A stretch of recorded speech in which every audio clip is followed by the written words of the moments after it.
Nancy Guthrie missing.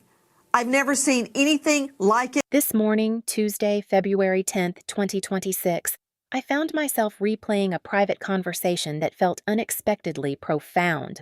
The disappearance of Nancy Guthrie has now entered its 10th day.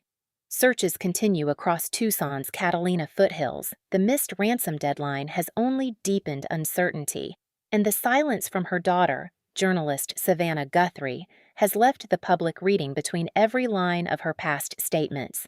Then something shifted. It came not from a press conference or breaking news alert, but from actress and talk show host Drew Barrymore. In a small, private group chat among friends, she spoke with a level of honesty that reframed how many of us see Savannah's composure. It was not gossip, it was reflection, empathy, and a deeper look at mother-daughter bonds under unimaginable strain. Drew Barrymore's quiet reflection. Drew did not speak publicly or post a viral video. She simply shared thoughts in a trusted circle of women who know both public life and private pressure. She described Savannah's relationship with her mother, Nancy, as deeply loving but built on resilience. According to Drew, Nancy raised her children with strength at the forefront.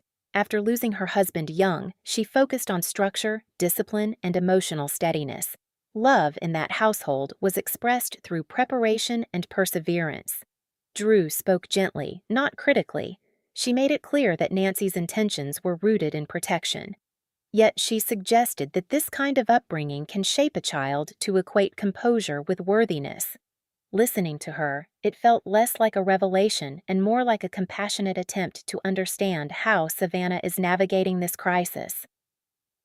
Strength as a family language. One of the most striking points Drew made was that resilience seemed to be the language of love in Savannah's home.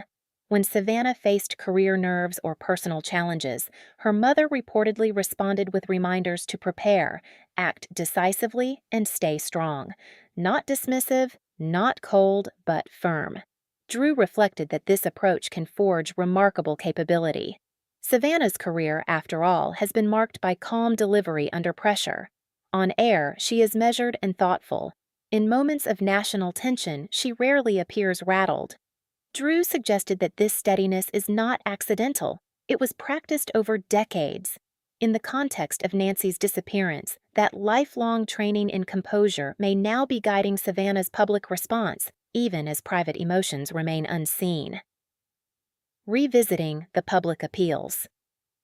When Savannah released her first video statement days after her mother vanished, many viewers noticed her control.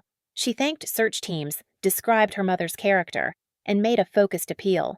Drew encouraged us to watch that message again, not to judge it, but to see it through the lens of someone raised to believe strength honors family.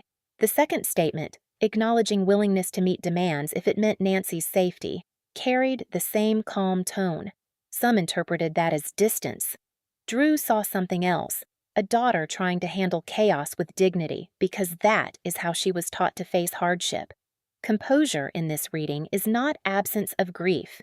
It may be the only way she knows how to carry it publicly. The weight of expectation. Drew also touched on something more universal. Many children, especially eldest daughters, internalize a sense of responsibility. When a family faces crisis, they become the steady one. They organize, communicate, and hold others together. That role can be empowering, but it can also be heavy. Drew wondered aloud whether Savannah feels she must not only find her mother, but also uphold the standard of strength Nancy instilled in her. It is not about earning love in a transactional way. It is about honoring the values that shaped her. In times of trauma, we often revert to what we were taught. If resilience was the family creed, then resilience becomes the shield against despair. Public strength, private grief.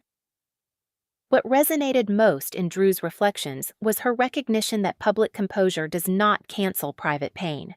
As someone who has openly discussed her own complex family history, Drew understands that mother-daughter bonds carry layers of devotion, expectation, and longing. She spoke with empathy, not analysis. Savannah's calm demeanor, she suggested, may coexist with profound fear and heartbreak. Grief does not always look like visible tears. Sometimes it looks like focus, like carefully chosen words, like controlled breathing before stepping in front of a camera. The world often expects visible emotion to validate suffering, but strength can be another form of love, especially when someone believes staying steady is the best way to help bring a parent home. The ongoing search and public patience. As of tonight, search operations continue. Law enforcement remains engaged, volunteers are still canvassing terrain, and tips are being reviewed carefully. The absence of new updates has heightened anxiety nationwide. Yet, amid speculation, Drew's perspective offers a reminder to approach this story with humanity. Savannah is not simply a broadcaster delivering statements. She is a daughter navigating uncertainty. Every word she speaks is likely weighed against both investigative guidance and personal conviction. In moments like this, public patience matters. Allowing space for measured communication does not diminish urgency. It acknowledges that behind every headline stands a family managing fear while cooperating with authorities. Understanding without speculating. It is important to draw a clear line between empathy and assumption. Drew's reflections were personal interpretations shaped by friendship and shared experience. They do not define Savannah's inner world with certainty. However, they encourage us to consider that people process crisis differently.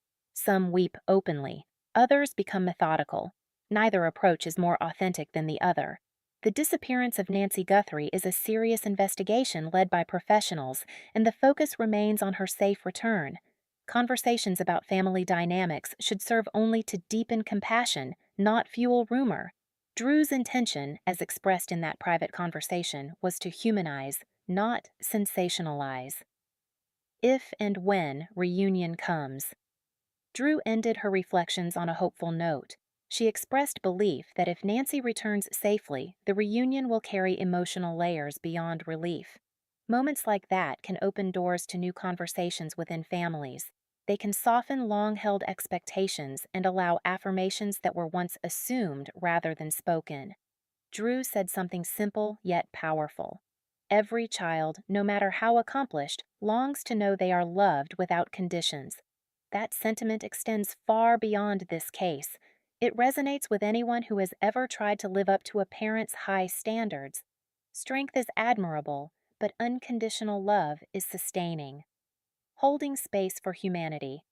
Tonight, as search teams continue their work and the public waits for news, it may help to pause before judging tone or timing.